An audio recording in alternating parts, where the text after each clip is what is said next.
Page 23. The birth order myth.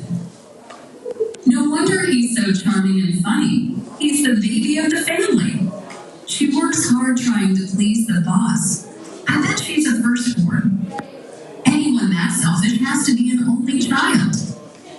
It's long been part of folk wisdom that birth order strongly affects personality, intelligence, and achievement. However, most of the research claiming that firstborns are radically different from other children has been discredited, and it now seems that any effects of birth order on intelligence or personality will likely be washed out by all the other influences in a person's life. In fact, the belief in the permanent impact of birth order, according to Tony Kabo, a social psychologist at the University of Texas at Austin, comes from the psychological theory that your personality is fixed by the time you're 6. That assumption simply is incorrect. The better, later, and larger studies are less likely to find birth order a useful predictor of anything. When two Swiss social scientists, Burnst and Jules Zz, reviewed 1,500 studies a few years ago, they concluded that birth order differences in personality are non-existent in our sample.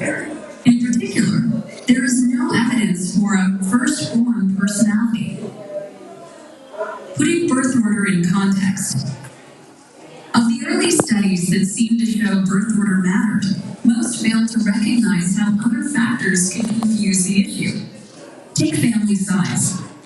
Plenty of surveys showed that eldest children were overrepresented among high achievers. However, that really says less about being a firstborn than about not having many siblings, or any at all. After all, any group of firstborns is going to include a disproportionate number of children from small families, since every family has a firstborn, but fewer have a fourthborn. Most experts now believe that position in the family means little when taken out of the context of everything going on in a particular household, whether sibling rivalry is promoted or discouraged, for instance.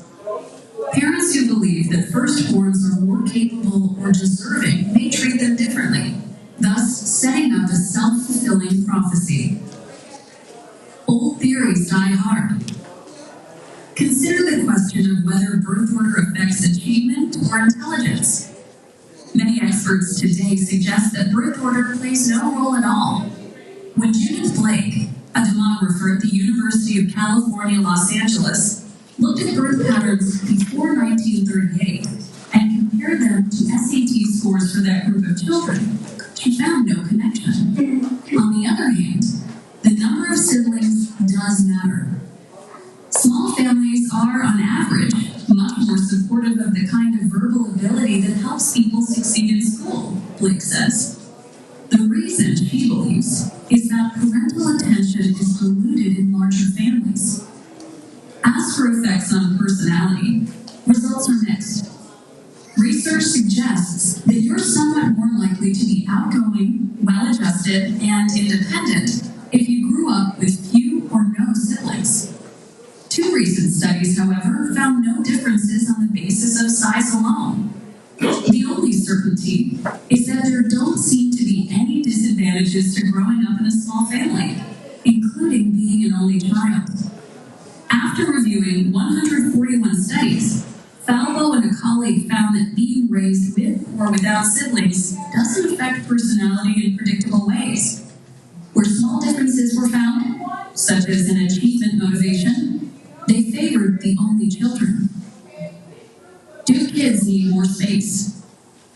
If position doesn't control destiny, and family size is only a minor impact, what about spacing between children?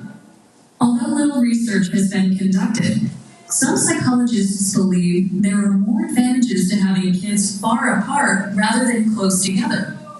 Some specialists caution that siblings close in age may be treated as a single unit. This is eyebrow-raising news, given that parents are sometimes advised not to wait too long before having a second child. However, different studies have led to different conclusions.